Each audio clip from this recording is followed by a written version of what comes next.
Okay, good morning, everyone. We're going to get started with our town hall.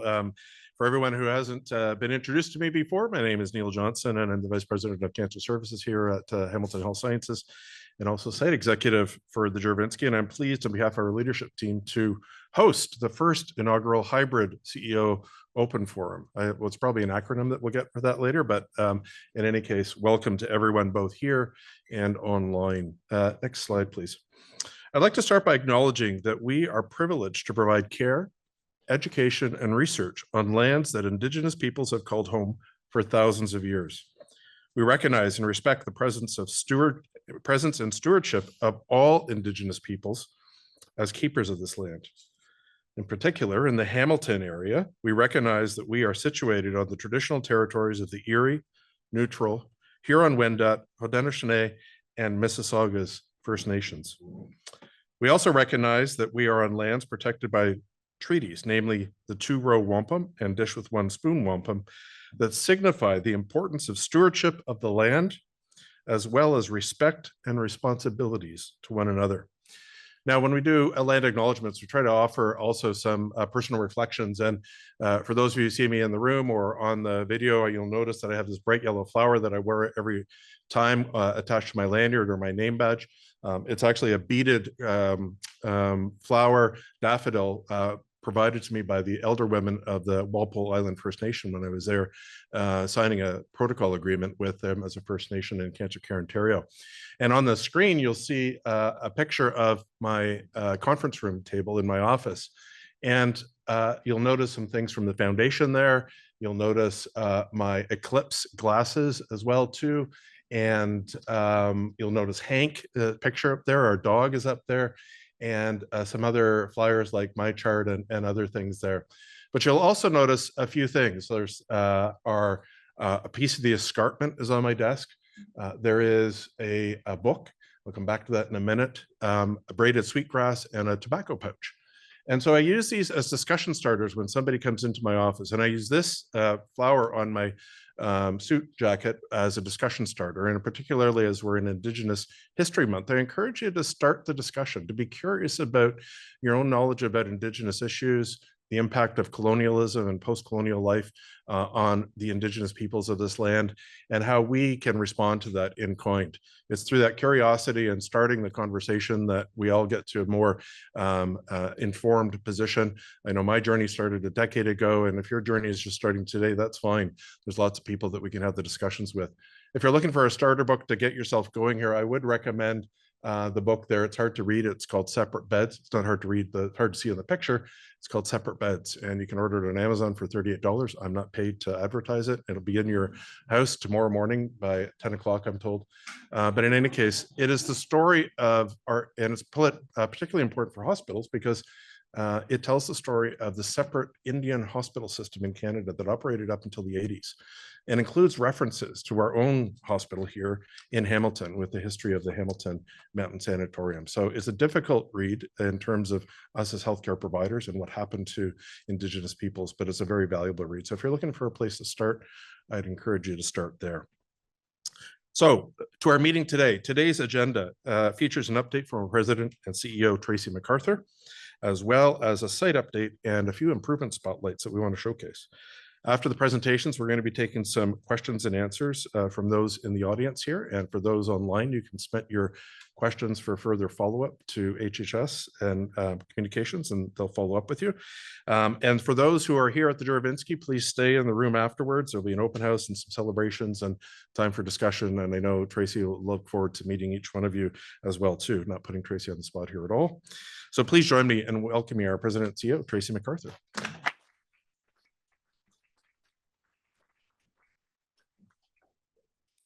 Thank you so much, Neil. And I love your Amazon reference. I don't know about any of you, but I didn't start using Amazon until the pandemic, but my children use it consistently. And my son just yesterday morning said, "Mom, I need new sneakers, just order them," and fully expected that they would arrive at our house by 8:30 when he had to be at school. So Amazon is good, but not that good. But maybe by the time he's ordering and paying for his own very expensive sneakers, it will be that good. Let's hope. So I'm really excited to be here, excited to see so many of you here in person. And I'm not going to speak long because I really do want to showcase the work of our teams, and I want to leave opportunity for those of us that are here in person to be able to gather, because I think that's actually one of the most important things about being here and being on site is the connection that we can create with our colleagues and the informal work that we're able to get done through that connection. I'd also like to thank those that are joining us virtually today, and really happy that you could make the time to do that, and thrilled to be here at the Javinsky, and hope that we can alter our format a bit for these forums so that we are showcasing all of our different sites and locations, and we're able to provide some in-person opportunities for all of our teams across all of our sites. So I've reflected a little bit online in some of the videos you've seen, or some of my remarks and the outreach I've been doing for the last 6-7 weeks or so. And it's just been a wonderful learning opportunity for me to get out, to get to all of our different sites and to meet so many of you. Hope to meet all of you who are in the room today. And for those of you that I have met in person, I often ask the question is, tell me what I need to know. And you have done a tremendous job in helping to orient me to the issues within the organization, things that are going very well, but also things that need improvement. So I'd really encourage you to please continue to share with me your thoughts, your interests, and the areas that are a priority for you. If we don't get the bread and butter right in our organization, all of the other strategic goals that we have are not going to bear fruit. So I do really want to hear directly, especially from you who are working indirect patient care and directly supporting our infrastructure, what is important and what we need to invest in and pay attention to. The one thing I have consistently heard everywhere I go is the commitment and loyalty that all of you have to your teams, and the teamwork that is evident across the various areas, the connection to your management, your local management. And that's wonderful to see. It's a tremendous asset. I think it's something we should be terribly proud of, that we've created that sense of belonging within our local teams. And that's something that I hope we can really build on and kind of infuse in the broader culture of the entire HHS organization. I did want to reflect a little bit about future directions, and there'll be certainly more to come. And you do have a card on your chair as well, where we hope to collect some feedback for you. But we do need to embark on a strategic planning process. We will be beginning that starting in the fall. Our current strategic directions are about 7 or 8 years old now. So it's time to rethink where we want to go, where we want to be as an organization. And I think it's important that we look at what are the immediate short-term wins, short-term gains that we need to put in place, as well as what are the long-term directions, and where do we want to be, where do we want to go as an organization for the next 5 to 10 years. We're going to need some of our best thinking. I think it's important that we be bold, and it's important that we embrace continuous quality improvement. We're an academic health science center. It's what we need to bring to our sector. We have a good foundation for quality and quality improvement, but we need to drive more quality improvement, more of a philosophy of continuous improvement, and the idea of finding the best approach that's evidence-based, that's grounded in new discovery, that's grounded in new research, that's grounded in new best practice, that we can bring not only to bear in our organization, but across the entire healthcare system. That is a unique role that only a few organizations can fill, and Hamilton Health Science is one of them. We have to support the patients that we're serving today with the best quality of care that we can provide, but we also have to serve the patients of tomorrow by driving innovation and new discovery and new opportunity and a lens of continuous quality improvement. I can promise you no one will ever be penalized in this organization for identifying problems and looking for ways to fix them. In fact, I would expect everyone in this organization to actively seek out opportunity, bring it to me, bring it to your leadership, bring it to your local teams, bring it to the executive to say, we want to work on this because we embrace this concept of being this learning organization, this evidence-based organization that always wants to do better. So I really encourage you to continue to speak out and continue to engage with us as we embark on the future together. And it's been an exciting time. And I think we do have a bright future ahead as we take the organization kind of to the next level and where we want to be over the next 5 to 10 years. So with that, please continue to provide your feedback. Please take care in the heat.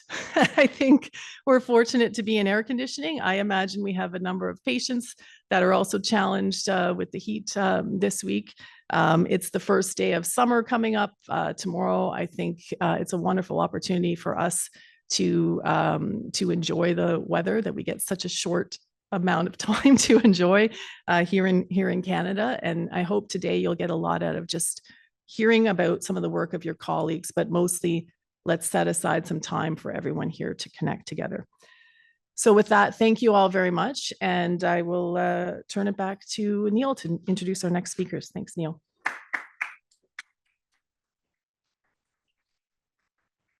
Thanks, Tracy, for those comments.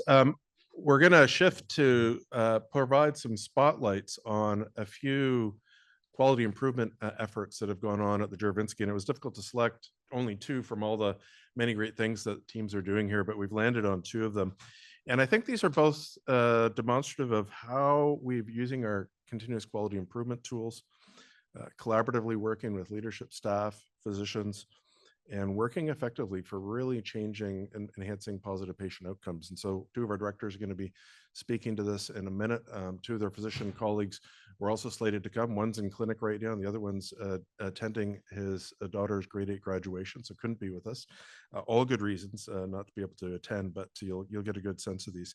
The first problem that we're going to be talking about is how do we shorten the time between a patient understanding that they may have cancer and getting in to see their oncologist? That's probably one of the most stressful times for a patient.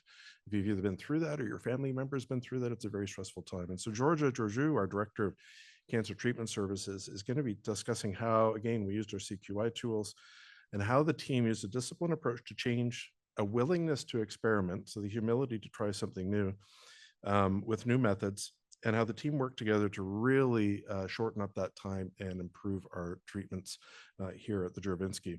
Before that, though, Liz Ferraz, our Director of Emergency Medicine and Critical Care, is going to come and talk about how the Emerge Department, working collaboratively, has really reduced ambulance offload delays and code zero events in Hamilton. And you've read about that over the last number of years in the Spectator and other things, a real difficult challenge. And Juravinski was amongst the most challenged sites in the city. So the Emerge Department, many people address this issue by, first of all, we got some extra bed capacity, which is also nice. But in turn, this led to a real reassessment of our processes, culture, and accountability. So Liz is going to come first, and then George is going to follow and tell the two stories back to back. So Liz.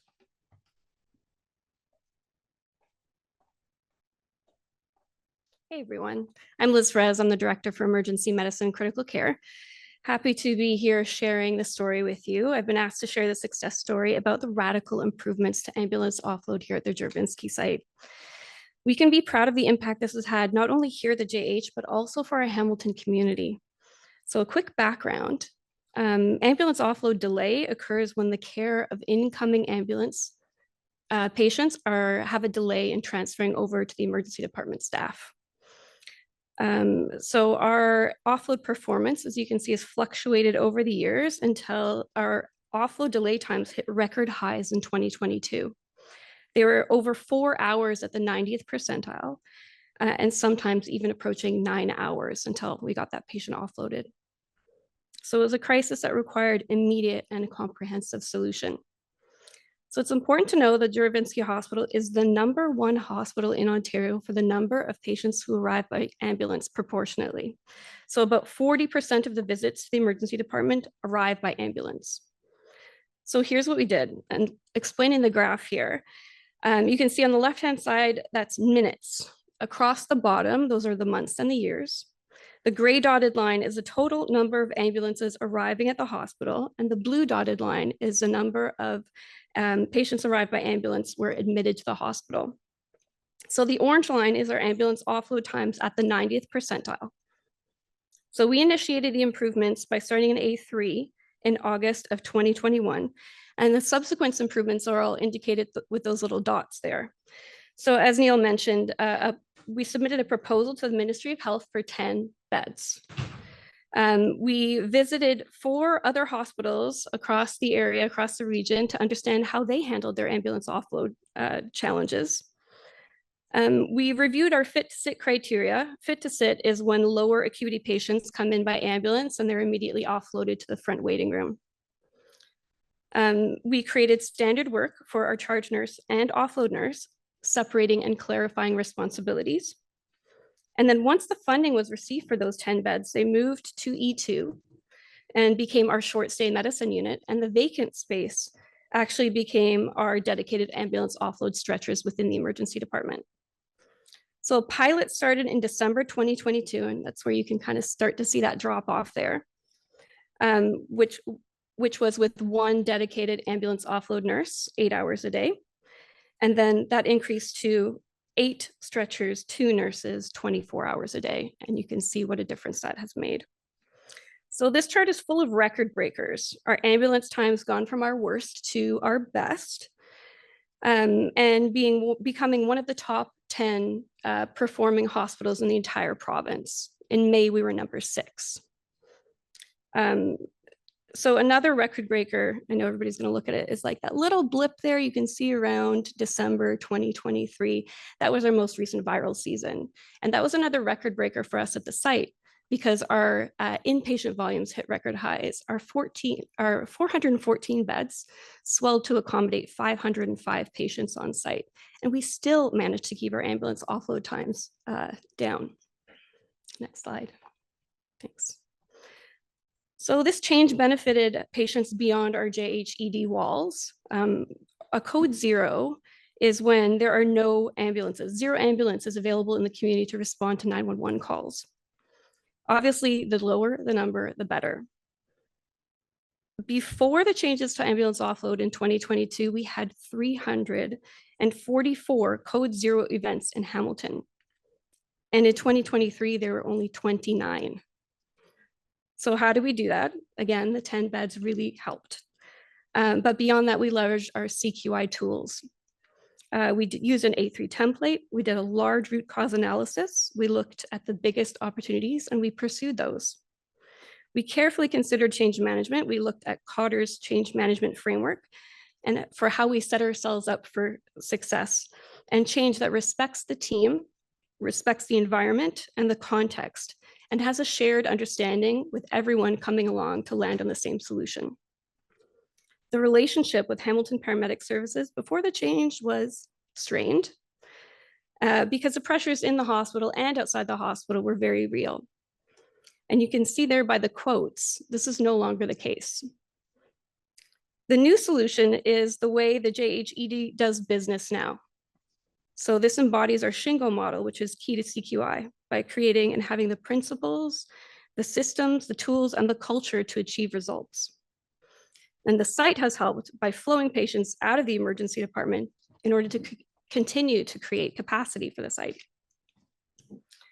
So thank you to the entire JH site for your work, the many leaders, quality specialists, partners, all who have had a part in the journey, specifically Mark Copeland, Gabby Martel, Danny Malcolmson, Aaron Mans, Dr. Kuldeep Sidhu, and our physician leads, our amazing emergency department charge nurses, and the entire JHED team. So this is thanks to you living this every single day. Thanks, everyone.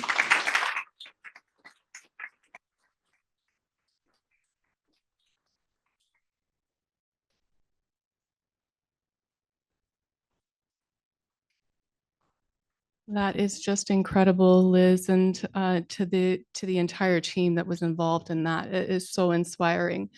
I'm Georgia Georgiou. I'm the Director of Cancer Treatment Services here at the JCC, and it's wonderful to be here in person and have a chance to connect with you and share our story about a cancer center, a very dedicated team, and about a very important part of the patient pathway. That is that time from when a patient is referred to our center to when they have an opportunity to see their oncologist. So just a little bit about our cancer center before I jump in. We are a regional cancer center, and we serve 26,000 people from the HNHB region. That's about 800 patients that come through our doors every day, and translates into over 270,000 visits to the cancer center. And these are people from our communities. They're people that we know, their family, their friends, their neighbors, their colleagues, and they have been affected and their families have been affected by cancer. And we have the privilege in our cancer program of supporting them along that entire cancer care continuum and pathway. And that relationship that we build, that longitudinal relationship that we have with our patients and their families, is so important. And not only to the patients, but to our teams. And it begins at the start with that new referral. And we see approximately between 7,300 to 8,000 new referrals each year. These are people who hear those words: we suspect you may have cancer. We need to refer you to the cancer center. And you can imagine what starts to happen internally when you hear those words. And it is when the clock starts for us, this time where we receive that referral into our new patient referral office, and that clock starts ticking. From that point on, our process is we begin to gather the necessary information to be able to make a good diagnosis, to be able to look at the stage and the grade of the cancer and determine what the treatment plan will be. And we book an appointment with the patient and have that initial consultation. The referrals are not all the same. That's just an important thing to be aware of. And there is some diagnostic testing that can occur during that waiting period. And sometimes that diagnostic testing will happen after that first consult.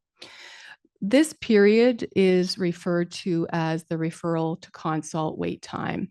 And I'll talk to you in a moment about what the metrics are provincially for targets for how long that takes.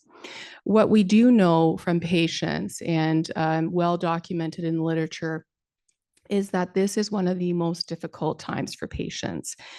Cancer is often seen as a medical emergency, and so any delays in seeing an oncologist feels like it is a delay in starting a life-saving treatment.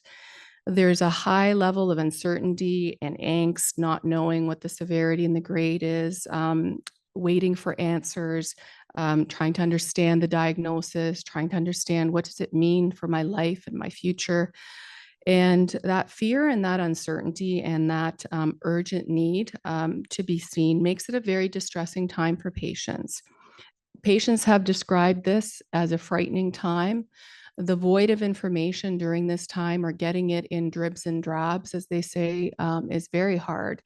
And for many, it is the hardest part of their entire cancer journey. And so because we know this wait time has such an important impact on the emotional component of our health and well-being, it is one that has been carefully monitored over the years by Cancer Care Ontario, and we have key performance indicators that look at this wait time. And the target that has been set for all cancer centers is that 85% of our patients are seen within 14 days from when that clock starts. When we looked at our performance a year ago, and we do this regularly on a quarter by quarter and actually on a daily basis at the moment, it was very clear we were not where we needed to be. The chart there shows that at that time a year ago, 47.3 of our patients waiting to speak to a medical oncologist were being seen within that 14-day turnaround time. And for 41.6% of patients waiting to be seen by a radiation oncologist were hitting that mark. So We knew we needed to do better, and we were committed to doing better. What I want to share before I get to the how-to is the improvement that we have made over the past year. And we have seen through our CQI approach and collaboration with the team an improvement that translates into a 20 to 30% improvement.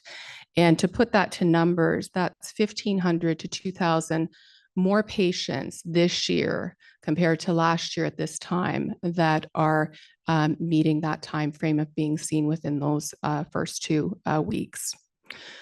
Next slide. So how did we get here? Liz talked about the importance of using our CQI frameworks, using our shingle principles. Tracy talked about a learning organization, really embracing that and taking a disciplined and a collaborative approach that involved everybody. This is not a problem that can be solved by a few people. It crosses multiple areas in our cancer program, required engagement of physicians, frontline staff, managers, all hands on deck approach to do this. And so we put together a multidisciplinary, we called it a SWAT team to remind us that this is important, urgent work. And it included representation from all of those individuals. Jeff, our manager in new patient referral and clinics, started with taking a really deep dive, doing a Pareto analysis, much like what was done in the ED, Liz, that really helped focus our understanding on why is this happening? Where are patients waiting more than 14 days and why?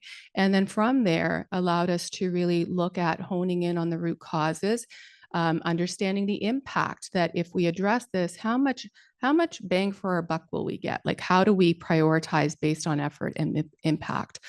And so we got started. We prioritized, and some of the things that we did over the past year wasn't easy by any means, but we were methodical.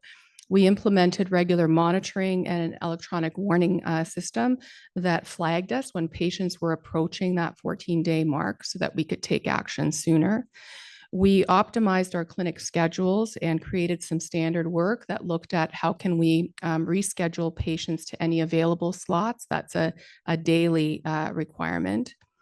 We refreshed our clinic policies around absences and how we schedule patients. We had a practice ahead of time. You schedule patients into the future. You don't always know that it falls in a stat holiday. Like, it seems like a simple thing, but then downstream you're having to make those changes. So we did an upstream correction to that. We are working on a triage algorithm that makes it easier to get patients seen by a radiation oncologist when they have chemotherapy and then followed by radiation. And we've been very fortunate through a provincial allocation process for physician funding that looks at volumes to be able to add new physicians to our JCC team, which is fantastic. And probably one of the most important things that we've done, it's manual right now, but we're working with Epic around optimization, is a visual management system, having daily real-time line of sight to what's happening and where patients are at waiting and what changes we can make. So I want to give a shout out to the team that has been involved in making these improvements. Dr. Hillis, our Chief of Oncology, Jeff Naylor, our manager, the incredible staff in our new patient referral office, our clerks, our physician leaders, Dr. Davies, Dr. Ott, Dr. Days. Like, it was really a huge collaborative effort. And we had a chance a couple of weeks ago. We have a very strong and active PFAC committee. We brought this to them to say, okay, here's what we've done. Here's what we've seen. So what does it mean to you as patients and families? And what do we need to take away from this that can inform our next steps? We learned through the feedback that we received that a disciplined approach works, that having CQI and the shingle principles creates that psychological safety for curiosity and innovation and attacking wicked problems in a safe way that is not about interrogating people, but really interrogating our processes. The voice of our patients was key here. They told us that something is super important, that this is fantastic, that we're making progress in the right direction around reducing our referral to wait time. But at the same time, it's important that at that first consult, the team members, the physicians have the comprehensive information they need to be able to answer some of the questions that patients are going to have. Otherwise, it can be a very stressful situation. So that was important feedback that we need to tackle both. We heard that it's important to be able to support patients during this phase of the journey, which is not an easy thing to do, from the time that they're referred to when they're seen, and we can do a better job of that as a system. Access to peer support is hugely important. Compassion and reassurance during that first visit are important. The role of the caregiver is vital. And one thing that was very interesting, way before our patients even get here, it was flagged that there are other factors that have an impact on their outcomes, social determinants of health, which we know, and we need to pay attention to those. And then lastly, the term wait time can instill fear in patients. You know, it makes me think about how we speak about this, and timely access to providers versus wait time, a slight change in language, but an important insight. So we've come a long way. We have more work to do. I thank you to the team. And there's a book here that they told us that they value highly. It's grown locally, authored locally. Hope for the best, plan for the rest. And they'd like to see it in every patient's hands. So lots of good insights that we can take from here. So lots to pack in. Sorry, I went a little longer, but there's so much to say about this. And thank you to everybody involved in this improvement. Thanks to both Liz and Georgia for representing the work of their teams. We have gone over, but hey, it's a quality improvement environment. We're learning as we go here. We have maybe time for just one question from the audience for Tracy or myself. You have to go to the mic. And so first one to the mic has to, so that everyone else can hear the question. So yes, Jen, you can ask the question, but you got to go.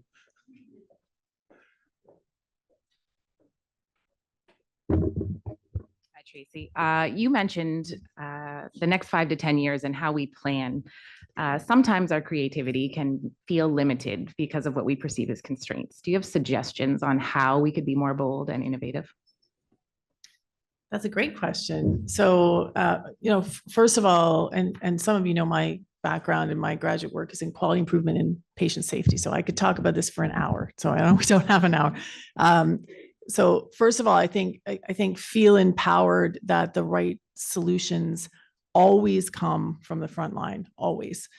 So if there's ever hesitation to bring something forward, be confident in your assertion that you actually do have the right information, you do know what needs to be done, and so you can be bold, about that. You're closest to the issues, you're closest to the solution. So if that mind shift helps, that I will always, support pushing improvements to the front line. In terms of in terms of how we move beyond barriers, I think some of that is my role as an executive. How do we eliminate roadblocks as well as prioritize and shift resources where need be to drive this opportunity, for improvement. So that's the other. But I think the last maybe practical suggestion I'd offer is just start with one small thing. Pick one thing in your area. We can do 100 things differently, but pick one thing in your area that your entire team can really get behind, something that tries to touch a lot of parts of the team. So maybe it improves things for staff. It has some system improvements such as wait times. It also improves patient care. So the examples we've shown today, you can see involve many people, involve processes and resources and structure, involve patient care perspective. They're complicated to drive forward. But if you pick something that speaks to many elements of the system, you're much more likely to get traction. But pick one small thing, and start there, and push on that. And it's been my experience that when you pick that, the right thing to start with, you then build the relationships, the structures, the processes, the resources, the communication paths that you need. So then you can just continue add on it. So I have no doubt that Georgia and Liz now have a good team-based process to tackle some of these challenging issues, but you had to start with one thing. Thank you. One more question I think we have time for, if there's another. This question's for Neil. Just a question. We've seen where we've led provincially in our 2 opportunities here. That was amazing. Where do you see us in the future for our hospital leading regionally and also maybe nationally or worldwide? Where do you see us going? Sure, and I'll speak to Dervinsky, but I think it's applicable for broader HHS as well too. I mean, you take a look at what we've done, and I'm looking at Dr. Raza here and thinking about our hospitalist transformation over the last year and a lot of other things that we've done. It would be my hope that we create an atmosphere and an ecosystem here where 2 things coexist and are accentuated. One is curiosity and one is creativity. People talk about innovation, and maybe an innovation should be a value. Innovation's not a value; it's an output. And so, how do we create a staff and a physician and a volunteer environment here where both creativity and curiosity are rewarded, are engendered, are brought to the forefront? Because out of that, we'll get some of the great work like Liz and Georgia have shared, like our hospitalist transformation, like the other things that we could go down the list of. And I know we talk about this conceptually at Juravinski, is when we look at these new problems and think outside of the hospital, because the hospital is not where the answers are. The answers are outside of the organization. How do we develop new models, test and evaluate? We've got great health services researchers here who can help us evaluate. Using that, get a new model, evaluate it, put it in a box, metaphorically speaking, with some instructions, wrap it up, put it in the UPS truck, send it to every cancer center, every hospital in the region or in the province. They can unpack it and do the same thing or similar things there.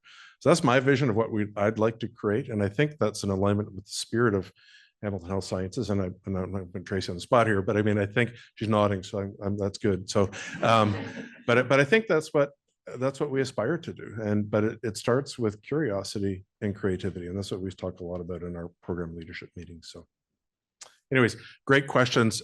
Thank you. We are over time. We'll use this as a learning opportunity. I want to thank Tracy for her participation, for Liz and Georgia, and sharing the work of their teams.